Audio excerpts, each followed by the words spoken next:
ये श्लोक पूरे जीवन की धरा है। अगर आप कहीं हार में निराश हो गए तो ये मार्ग लड़खड़ाने लगेगा। बिल्कुल नहीं लड़खड़ाना।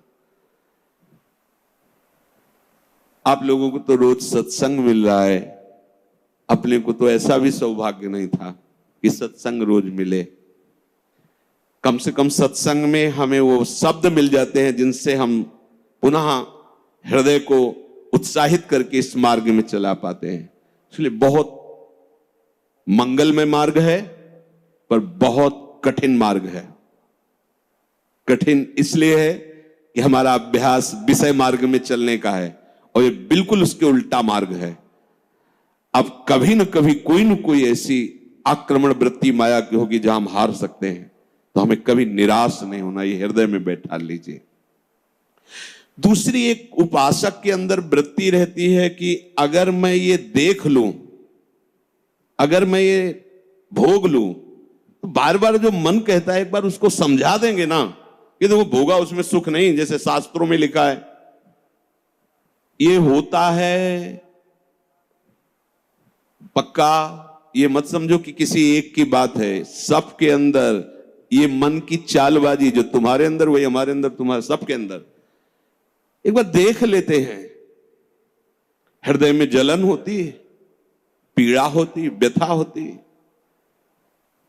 उपासक उसकी काट तो जानता है पर प्रयोग नहीं कर रहा, विषय आकर्षण के कारण काट जानता। उपासक तभी बना है जो उसको पता है। अगर उपासक है तो सत्संग सुना ही होगा, शास्त्र स्वाध्याय किया होगा, तो शास्त्र स्वाध्याय सत्संग इसी के लिए तो ज्ञान मिलता है, इन्हीं से लड़ने के लिए। पर उस समय विषय प्रीता होने के कारण वो उनका प्रयोग करना भूल जाता है। अब जो ये बात आई है इस पर समझना होगा। पहली बात तो हमने पूरी आपको बता दी कि कहीं हमको लड़खड़ाना नहीं, निराश नहीं होना। किसी भी परिस्थिति में निश्चित भगवत प्राप्ति होगी। चुप शांत, कहीं कोई इसमें तर्क की कोई गुंजाइश नहीं है। भागवत में लिखा हुआ अगर मेरा भक्त है, अनन्य है, उसके हृदय में नाना प्रकार की विषय वासना है, तो मैं उसके हृदय में बैठकर उसको निर्विकार करता हूं। ध्रुवदास जी 42 लीला में कहते हैं, यद्यपि भक्त अनन्य जो विषय इंद्रियन बस होए, कर्मठ कोटि जितेंद्रियन ते समलाय न कोय। यदि वो श्यामा श्याम का अनन्य है पर विषयी है, तो करोड़ों कर्मकांडी और जितेंद्रिय उसकी समानता नहीं कर सकते, क्योंकि कर्मकांडी को कर्म पर विश्वास है, जितेंद्रिय को अपनी जितेंद्रियता पर विश्वास है, और इसको प्यारे जू का भरोसा है, लेकिन इसकी बराबरी कोई नहीं कर सकता। यद्यपि वो विषय, यद्यपि भक्त अनन्य जो विषय इंद्रियन बस होए। ये कोई केवल ऐसे नहीं कि ये भाषण हो रहे हैं, मनमानी जो आया सो बोल दिया। तस्मात् शास्त्रम प्रमाणम, और सबसे बड़ा शास्त्र ये है हमारी छाती, जिसको हम जीते चले आ रहे हैं। ये मन कभी कभी हमको ऐसा प्रेरित करता है जहां इसको विषय संयोग होने का अवसर दिखाई दिया, कोई क्रिया, कोई संयोग, कुछ, तहां ये मन बुद्धि को इस तरह से आकर्षित करता है कि सुना है शास्त्र और गुरुजन कहते हैं कि सुख नहीं है, पर अगर हम इसे एक बार भोग लेते तो हमें पता चल जाता कि सुख नहीं, फिर हम अपने मन को समझा देते। इस बात पर आपको सावधान होना है। ये नहीं कि ये हमारे हृदय में आती, इनके हृदय में आती, इनके आपके हृदय में नहीं, ये चराचर जगत की बात कह रहा हूं। जो मन को पढ़ा जाता है ना, जैसे संत जन दूसरे की बात 1 मिनट, ये सिद्धि की बात नहीं होती, वो अपने मन को पढ़ते हैं और वही बात कहते, तो वही सबके मन में लगा, हाँ अरे यार ये तो हमारे मन की बात बोल दिया, ऐसे ही चल रहा था। ऐसा वो नहीं है कि तुम्हारे मन की बात कह रहे, नहीं, उन्होंने अपने मन को पढ़ा है, अपने मन को देखा है। आप बहिर्मुख इसलिए समझ नहीं पा रहे, वो उसी को पढ़ते रहते, एक एक हरकत उसकी देखिए। तो जब वो बात कह रहे हो, जब आपको मन में वही चल रहा है, तो आपको लगता है ये तो हमारे मन की, आज जो सत्संग हुआ केवल मेरे लिए हुआ। ऐसा उनका मन, उन्होंने अपने मन को देखा है। तो ये मन ऐसी प्रेरणा करता है। जब हमारा मन किसी भी भोग के लिए ऐसी प्रेरणा करे कि यदि हमें ये भोग मिल जाता तो हम अनुभव कर लेते और मन शांत कर लेंगे। ऐसा होता है कि बहुत दिन से यार लगा है मन में कि समोसा चटनी लाओ यार, एक बार खा के देखते हैं। ये चीज देख लेते, चलाओ टीवी चलाओ, मोबाइल में सर्च करो, ये छू लेते हैं, ये भोग लेते हैं।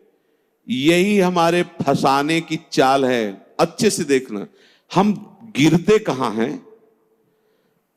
जहां हम मन को सपोर्ट करते हैं। मन हमें कैसे दस्तखत करने के लिए राजी करता है? कुछ नहीं बिगड़ेगा, बस देखना है क्या होता है। सूंघने से, खाने से, देखने से, छूने से, शब्द स्पर्श रूप रस गंध, इन 5 भोगों को ही भोगने के लिए हमें विवश करता है। मन ऐसा प्रेरित करता है, ऐसा बोले अब शांत हो गया, भजन करते हैं। कई मिनट माला चलेगा, लेकिन अगला प्रोग्राम वो तय कर चुका है। सामने आपके जहां पेश किया, कांप जाओगे आपकी, ये क्या हो रहा है? हमने तो सोचा था केवल एक बार देख लेंगे, अब क्या हो रहा है? वो ऐसे दलदल में फंसा देता है कि अगर हरि का आश्रय नहीं है तो कभी नहीं निकल सकता, कभी नहीं निकल सकता। न जातु कामः कामनामुपभोगेन शाम्यति, हविषा कृष्ण वर्तमेव भूय एवाभिवर्धते। ये विषयों की लालसा भोगने से कभी भी शांत नहीं होती। ब्रह्म ऋषि महापुरुष, इनके अनुभव की बात है। न जातु कामः कामनामुपभोगेन शाम्यति। समझ लो, मन को ठीक करने के लिए महापुरुषों के वचन ही शस्त्र हैं, वचन ही प्रमाण हैं। जब हमारा मन ये लालसा पैदा करता है, तभी हम उसमें तदात्म हो जाते हैं, क्योंकि हम सुख के लोभी हैं। वो हमें सुख दिखाता है, बस ऐसे, बस उसी समय विषयों की लालसा हमारे सामने प्रकट की गई, मन ने प्रस्तुत किया। ऐसा समझ लो कि जीव एक राजा है और बुद्धि उसकी रानी है और मन उसका मंत्री है। और इस मंत्री ने चतुरता पूर्वक पूरे राजमहल को अपने अंडर में कर रखा है। जैसा ये चाहता है वैसा दस्तखत दोनों से करवा लेता है। मन, हमारी बुद्धि एक एक वृत्तियों पर अधिकार कर चुका है। अगर बुद्धि निश्चय करती कि गलत है, बिल्कुल नहीं सुनता और दस्तखत करवा ही लेता है, समझना। और राजा इतना अधीन हो चुका है बुद्धि और मन के कि वो कुछ निर्णय करता ही नहीं है। जहां जैसे रानी ने इशारा किया तो मंत्री ने कागज रख दिया, उसने दस्तखत कर दिया, पढ़ा भी नहीं कि है क्या ये। अगर वो पढ़ ले और वो रानी और मंत्री की अधीनता को समझ जाए कि मैं इनके अधीन हो रहा हूं, तो आप समझो 1 सेकंड में पूरा सिस्टम ठीक हो जाएगा, क्योंकि वो सर्व सामर्थ्यशाली है। बस चूक यही हो रही, आज तक कभी उसने पढ़ा ही नहीं कि क्या पेश कर रहा है, बस दस्तखत कर दिया। उस राजा की क्या दुर्दशा होगी जिसकी रानी और मंत्री भी उसके खिलाफ ही खड़े हुए हैं और उसको लग रहा है सब अनुकूल है। उस राजा की क्या दुर्दशा होगी? क्या है वो राजा, किस बात का राजा है? वही दशा इसकी है। ईश्वर अंश जीव अविनाशी, चैतन्यमल आनंद सुख राशि। वो जीवात्मा बुद्धि की प्रियता में, मन की सलाह में फंसकर निकृष्ट भोगों में, कहां आनंद राशि, कहां चिदानंद घन स्वरूप और कहां मलिन प्राकृतिक भोग, हर में दस्तखत। सोच ही नहीं पा रहा है। ये लो, मांस लो, मदिरा लो, व्यभिचार लो, ये सब में दस्तखत। यही दुर्दशा हो रही। बिना दस्तखत के तुम्हारे ये मन रूपी मंत्री और बुद्धि रूपी रानी कुछ नहीं कर सकती। ध्यान रखना, तुम्हारा सपोर्ट आवश्यक है उसको, और वो तुम्हें 1 सेकंड के कम हिस्से में अपने में कर लेता है, क्योंकि आप इतने आसक्त हो चुके हैं बुद्धि में और मन में कि वो निर्णय मन और बुद्धि का न मानकर सीधा अपना मानते, मुझे ये चाहिए, मैंने ये भोगा, मैं ये भोगूंगा, सीधे। अब आप इस रास्ते को नहीं जान रहे, फंस रहे प्राय सब। मैं इसके बिना नहीं जी सकता, वो इतना तो मुझे चाहिए ही। ये आज बहुत सोच समझ करके बातें दिमाग में बैठल ना, ये शास्त्रीय बातें कम, हृदय की बातें इसमें ज्यादा हम इसलिए कह रहे हैं कि यही हम लड़खड़ा जाते और यही हम फेल हो जाते हैं, और यही लगता है अब क्या है यार, किसी तरह जी लो बस। नहीं नहीं, संतों से शास्त्र इसलिए श्रवण किए जाते कि शास्त्र में जो लिखा है उसको तुम्हारे समझने की ज्यादा आंतरिक पहुंच नहीं है, संतों ने उसको जिया है और उस शब्द को उन्होंने स्वाद लिया है, फिर उसे जब बोलते हैं अपने अनुभव के साथ में एकदम दिमाग में आके बैठ जाता है। एक बार भी जिस इस देश में उतर गया भोगने के लिए, सिर्फ एकमात्र हरि के चरणारविंद है कि वापस ला सकते, दूसरे के सामर्थ्य नहीं। ये ऐसा दलदल है कि वो धंसता ही चला जाएगा, डूब जाएगा, नहीं निकल सकता, और नहीं निकल पाए आज तक। पूरे अनादि जन्म व्यतीत हो गए। आज हरि कृपा से, गुरु कृपा से साधु संग प्राप्त हुआ है, तो हमें ऐसे दलदल से निकाल कर ऐसे स्वच्छ और सुरक्षित स्थान पर उन्होंने खड़ा कर दिया। तो आप सब ध्यान दीजिए, ये मन आपको कैसे फंसाता है। ये आपके सामने आपकी कमजोरी पा गया है। क्या? जीव सुख समुद्र का अंश है, वो केवल सुख चाहता है। ये कमी पा चुका है कि इसको सुख चाहिए, और सलाह और दिशा दोनों गलत हो गई। सलाहकार मन प्रकृति से मिला हुआ है और दिशा विषय भोगों की तरफ चली गई। अब ये जिस विषय को कह देता है ये स्वीकार कर लेता है। अब इस बात को आपको काटना होगा। वो आपके सामने लालसा पेश करेगा सुख भोग की। अज्ञानी कभी इससे नहीं निकल सकता, ध्यान रखना। और भक्त कभी अज्ञानी नहीं होता। बड़े बड़े भक्तों को देख लीजिए, भक्तराज श्री हनुमान जी महाराज, ज्ञानी नाम अग्रगण्यम बुद्धिमताम वरिष्ठम। भक्तराज गरुड़ जी, जिन पर भगवान स्वयं आसन लगाते बैठते हैं, गरुड़ महाज्ञानी गुण राशि। हाँ, भक्त को कोई कहे कि ये तो अज्ञानी, भक्त परम ज्ञानी होता है। दोनों पक्षों का ज्ञान होता है, प्रेम का भी और आत्मस्वरूप के बोध का भी।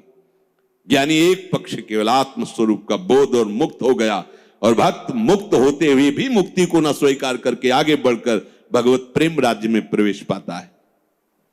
न जातु कामः कामानामुपभोगेन साम्यति। ये बात बैठा लिए भाई। ये जो मन आपको पेश कर रहा है कि ये क्रिया हो जाती, ये भोग मिल जाता तो मुझे शांति मिल जाती और फिर मैं आराम से बैठ के भजन करता, सावधान रहना। ये दुश्मन आपको प्रलोभन में फंसा कर ऐसे दलदल में ले जा रहा है जहां केवल हरि बचा सकते हैं, दूसरा नहीं। केवल हरि, केवल हरि, दूसरा नहीं। विश्वास करना, दूसरा कोई नहीं बचा सकता इस दलदल से, क्योंकि आप बचना ही नहीं चाहेंगे। ये ऐसी मृत्यु है कि इससे आप हंसकर गले लगाएंगे, इसके लिए तड़पेंगे। ये न भयावह नजर आएगी और न एक कटु नजर आएगी, पर ये जहर से भी ज्यादा कटु है और मृत्यु से भी ज्यादा भयावह है। ये भगवती माया का जो आकर्षण है, उस समय अगर कोई बचा सकता है तो केवल हरि, दूसरा नहीं। हविषा कृष्ण वर्तमेव भूय एवाभिवर्धते। जैसे अग्नि में घी डालते जाओ तो अग्नि प्रज्वलित ही होगी, बुझेगी नहीं। ऐसे ही तुम्हारे सामने मन की जो जो भेजी हुई भोग लालसाएं हैं, अगर उनको तुम स्वीकृत करते गए तो तुम्हारी कामना तुम्हारा नाश कर देगी, तुम्हारा पतन कर देगी, दुर्गति प्राप्त हो जाएगी। न चेन्द्रियाणाम भोगाभ्यासेन वैतृष्ण्यम कर्तुम शक्यम कस्मात्। भोगों के भोगने से विषयासक्ति इंद्रियों की भोग चंचलता बढ़ती है। अतः कभी भी भोग भोगने से सुख और शांति नहीं प्राप्त हो सकती। ये वो महापुरुष जो भूत भविष्य वर्तमान तीनों कालों का ज्ञान रखने वाले हैं, और ऐसा ही आप भी अनुभव करके देख चुके हैं। जो गृहस्थ में है या जो विरक्त है, तो अभी विरक्त हुए हो 10-5 वर्ष से, अनादिकाल से भटक रहे हो, तो विषयों में ही तो भटक रहे हो। केवल अभी ये लगता है आपको, ये नया स्वप्न है, तो लगता है कि हमारा जन्म पता नहीं हुआ कि नहीं हुआ, हमने तो जीवन में कभी भोगा नहीं। अरे बहुत पुराने हो, पुराण पुरुष पुरुषोत्तम के अंश हो, तो तुम भी पुराण सनातन हो। अब इस भोगाभ्यास की तरफ कदम यदि बढ़ाया तो जीवन संकट में फंस जाएगा। इसको रोकने से बात बनेगी, ना से बात बनेगी, हां से नहीं। इसमें हां नहीं। ये इतना जिद्दी स्वभाव का मन है कि लाखों बार तुम ना करोगे तो उसके ऊपर भी हां कराने की कोशिश करेगा वो। ये हारने वाला नहीं। अगर आप ना ही करते रहे तो ये आपके अधीन होकर मंगल मूर्ति हरि का स्वरूप हो जाएगा, ये भी ध्यान रखना। पर इसके ना के बाद जो इसकी व्यथा पैदा होती है, उसको सहना किसी महात्मा के बस की बात है, विषयी भोगी पुरुषों की नहीं।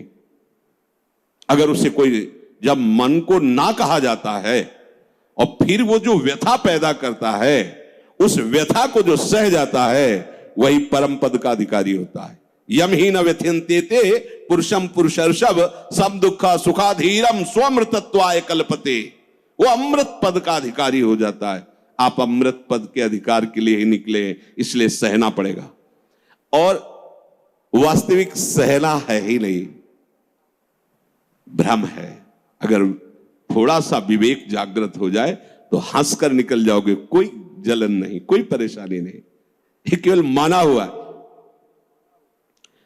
जो हम देख रहे हैं कि सामने वो सर्प है, वो है रस्सी। हम बड़े बड़े मंत्रवेत्ता बुला रहे हैं, बड़े बड़े अनुष्ठान कर रहे हैं, उससे क्या होगा? वहां कोई फर्क पड़ने वाला है? कदम नहीं बढ़ रहा, डर रहे हैं, पर है क्या रस्सी। एक कब जब पता चला तब एकदम भय खत्म हो गया। कुछ नहीं, मेरा गोविंद ही सब रूपों में लीला कर रहा है। जहां असलियत पता चला तो कोई क्लेश नहीं, कोई हंसी आएगी, अपने ऊपर हंसी आई। का फंसा था। जैसे ठूठ को भूत मानकर भयभीत हो रहे, पर जब नजदीक गए तो हंसी आएगी। इसको भयभीत, ये तो लकड़ी का ठूठ है। इसको न चेन्द्रियाणाम भोगाभ्यासेन वै तृष्णम कर्तुम सक्यम कस्मात्। कोई ऐसा नहीं कि भोग भोगते हुए अपनी इंद्रियों को, मन को शांत कर सके। त्यागात शांति। और हमारा मन हमको क्या सलाह देता है? भोगा शांति।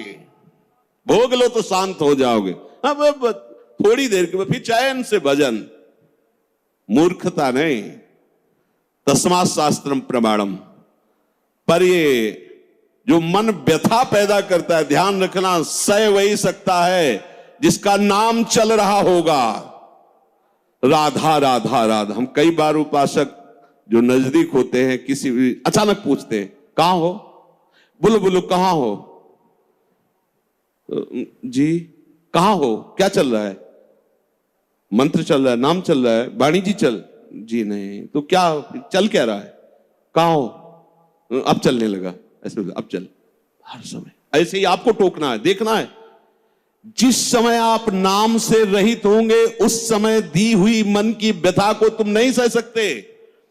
और नाम चल रहा है तो बीच में आ गया, उस व्यथा और आपके बीच में नाम चल रहा है पूरा का। जैसे बुलेट प्रूफ नहीं होता, गोली मारी तो छाती में लगती नजर आई, पर वो अंदर प्रवेश नहीं कर पाए। वो जैकेट पहने बुलेट प्रूफ। ये बुलेट प्रूफ है। कोई भी विषय आक्रमण जब नाम चल रहा है तो आपको परास्त नहीं कर पाएगा। देख लेना, आप उसी समय हार रहे होंगे जिस समय नाम नहीं होगा। पकड़ लेना। अगर राधा राधा राधा राधा, सब ठीक हो जाए। विषय भोगने की लालसा मन तुम्हें देगा, तुम अस्वीकार करो। क्योंकि भोगने से जैसे अग्नि में घी डालने से अग्नि और प्रज्वलित होती है, ऐसे इंद्रियां और बलवान होकर भोगों की तरफ तुम्हें घसीटेंगी। तुम्हें शांति प्राप्त नहीं हो सकती। कस्मात, किसको हुई है आज तक? यतो भोगाभ्यास मनुविवर्धन्ते रागाः कौशलम चेन्द्रियाणाम। जो भोग भोगने में सुख के अनुभव के भ्रम में फंस गया, उसकी इंद्रियां उसे कला कौशल पूर्वक भोग में और फंसाती है। ऐसे से करो, ऐसे करो, इसको उसको, ऐसा वैसा, नष्ट कर देती है। माला लिए बैठा है और सोच कितना गंदा, ध्यान में बैठा है, चल कहां रहा है, पूजा कर रहा है, कर क्या रहा है अंदर से? क्या हुआ? ऐसा क्यों हुआ? क्योंकि भोगाभ्यास, इंद्रियां बलवान होकर के अपने अधीन कर लिए उसको।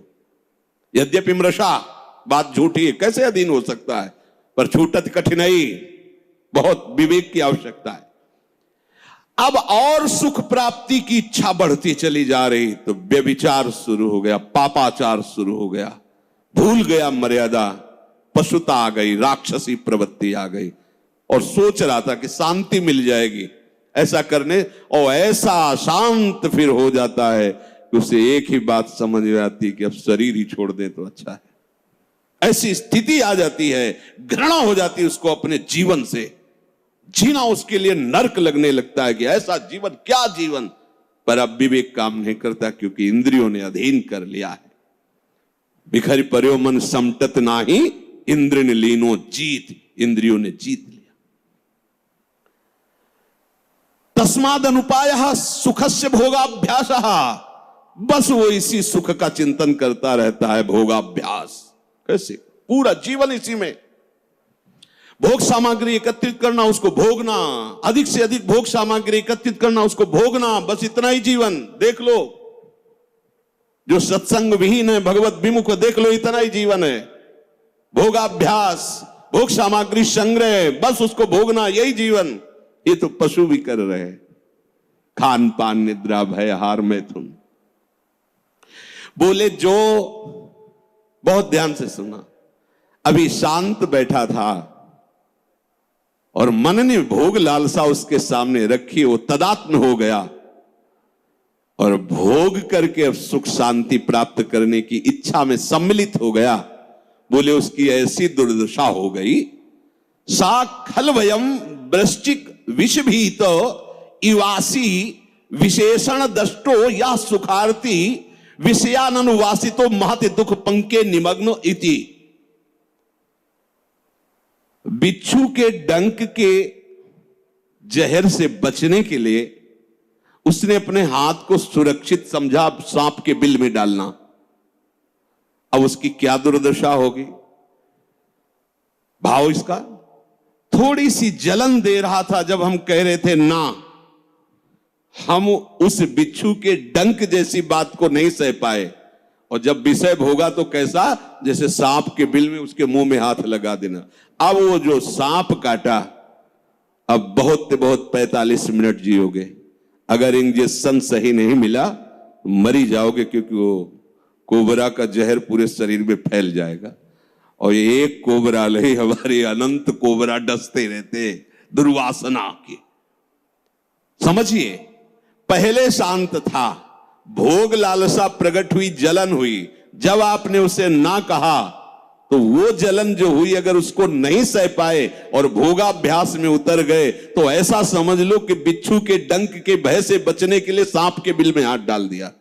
शास्त्र कहे सा खलवयम वृश्चिक विष भीत इवासी विशेषण दष्टो यह सुखार्थी विषयानुवासितो महत दुख पंके निमग्न। अब वो महा दुख में फंस गया।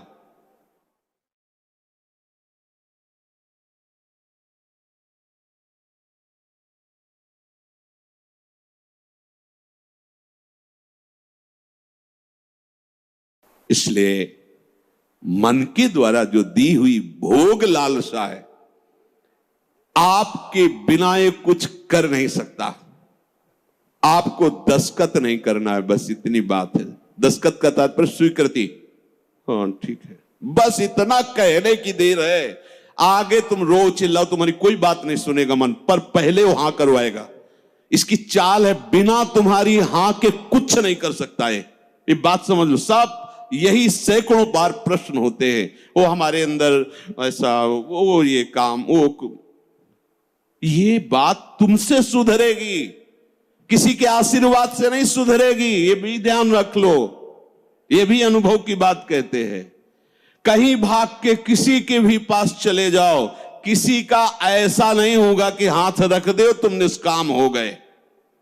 वो तुम्हारी स्वीकृति है, वो सत्संग के द्वारा स्वीकृति। आप बदलिए, आप नहीं बदलेंगे तो किसी की सामर्थ्य नहीं कि आपका हृदय निष्काम कर सके। ध्यान रखना, वो आप तक इस बात को समझ पाएगा कि मन ने कब भोग लालसा पैदा कर दी, आपने कब उसकी स्वीकृति कर ली। ये दोनों बातें, वो इतना चतुर है मन कि आपको 1 सेकंड के कम हिस्से में स्वीकृति लेके क्रिया में उतार देगा। क्रिया का मतलब बाहरी नहीं, अंदर पूरा मनोराज्य शुरू कर देगा और आप फंसे हुए उसी में डोलते रहेंगे। चतुर उपासक हो।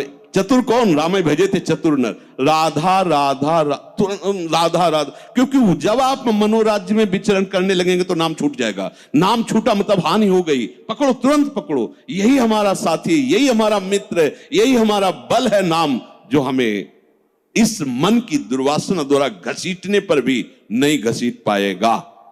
श्री हरिवंश नाम बल रहो, अपने बिल्कुल अच्छे से समझ लीजिए, दूसरा कोई साथी नहीं। आप हमारे पास 24 घंटे रहिए, स्वीकृति न कीजिए तो कुछ नहीं है, स्वीकृति कर लीजिए तो हजारों कोस दूर ये शब्द सुनकर आपको हर समय से गोद में रखेगा। ये गुरु वचन ही सदगुरु हैं, उनको आप देखिए तो आपके पास रहेंगे। ये ऐसा दुख में दलदल में भी फंस जाता है, इतना कमजोर हो जाता है कि देखो, सुनकर आपको पहाड़ जैसी बात लगेगी, कैसे निकल पाऊंगा, हमसे नहीं हो पाएगा। और ये बोल कौन रहा है? ये भी तो देख, तू नहीं बोल रहा, बोल वही रहा है जो तुझे फंसाया और तू स्वीकृति कर रहा कि मैं बोल रहा हूं। भोग उसने भोगा, स्वीकृति तूने की, दुर्गति तेरी होगी। समझ पहले, ये ऐसा जाल है, इसे बिना सत्संग के आप समझ नहीं सकते। साफ का साफ धरा धरा। भगवान कह रहे मना कष्टान इंद्रियाणि प्रकृति स्थानी कर सती, तू मेरा अंश, ममैव अंशो, तू मेरा है, और ये प्रकृति का अंश प्रकृति में जा रहा है। तू समझ, तो तेरे ही दस्तखत से, तेरी ही स्वीकृति से तेरी दुर्गति हो रही। स्वीकृति बदल। अब अगर हम हमसे ऐसी कोई चूक हो गई है तो हमें चिंता नहीं करनी, अब लो नशानी, अब ना। अगर ऐसी चूक हो जाए, कभी असावधानी हो सकती, तो हमें निराश नहीं होना। सुख दुखे समय कृत्वा लाभालाभ हो जाए, ये आप बैठा लीजिए, नहीं तो ये आपको परमार्थ से अलग कर देगी, चाहे आप 20 वर्ष चलें। बहुत बड़ा युद्ध है, वो डट के खाना पानी बांध के युद्ध में आया है। ऐसा वो योद्धा नहीं है कि पानी पीने के लिए छोड़ के चला जाएगा। जब तक वो तुम्हें परास्त नहीं कर देगा तब तक वो हटने वाला वीर नहीं है। काम क्रोध लोभ मोह मद मत्सर, और आप महावीर हैं क्योंकि हरि की शरण में हैं। अगर आप नाम नहीं छोड़ेंगे, देखो 2 ही बातें कही गई, साधन को हरि भजन है, कै सत्संग सहाय। 2 बात पकड़ लो, सत्संग मिल गया मतलब परम पद में आरूढ़ होने की पूरी सामग्री मिल गई। अब आपको नाम नहीं छोड़ना है। जहां नाम छोड़े तो आप समझ लो, हानि हरिवंश के नाम अंतर कहे हनुमंत विपत्ति प्रभु सोई जव तो सुमिरन भजन। अगर नाम चल रहा है और ये जाल बुनकर फंसा भी लिया है तो कुछ भी हमारे संस्कारों को नहीं बिगाड़ पाएगा। ध्यान रखना, नया संस्कार ये पैदा नहीं कर पाएगा, हमारे अंदर निराशा पैदा नहीं कर पाएगा, ये भोगाभ्यास दृढ़ नहीं कर पाएगा, ये हार जाएगा। नाम हर समय हमारे हृदय में चलता रहे, ये बात पकड़ लीजिए। आज के सत्संग का सार, हम प्रभु की शरण में हैं।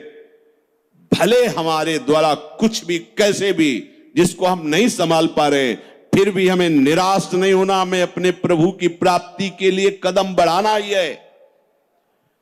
और हमारा विवेक साथ दे तो हमें मन और इंद्रियों के भोगाकर्षण में दस्तखत नहीं करने, स्वीकृति नहीं करनी। हमारा मन हमको जब जलाएगा तो हमें उसे सहना होगा। हमें उसको शांत करने के लिए कोई विषय सेवन, विषय क्रिया, विषय संग नहीं करना है। बस आप निहाल हो जाओगे। ये तीन बातें एक तरफ और एक बात एक तरफ, हर समय नाम चलाते रहो। अगर ये विवेक धारण करोगे, नाम चलाते रहे, तो आप इसी जन्म में देख लेंगे कि आप दूसरों को तारने वाले बन गए। सतरति सतरति सा लोकान तारयति, यल्लब्ध्वा पुमान सिद्धो भवति, अमृतो भवति, तृप्तो भवति। जिसको प्राप्त होकर के सिद्ध हो जाता है, अमृत हो जाता है, तृप्त हो जाता है, वो प्रभु के चरणारविंद का अनुराग है, वो नाम से प्राप्त होता है। नाम तुम्हारी रक्षा करेगा, नाम तुम्हें दुलार करेगा, नाम तुम्हें पुष्ट करेगा, और नाम ही तुम्हें नामी से मिला देगा। या यूं कह लीजिए कि नाम ही नामी को आकर्षित करके तुम्हारे हृदय में प्रकाशित कर देगा। शेष चर्चा की। राधा वल्लभ लाल।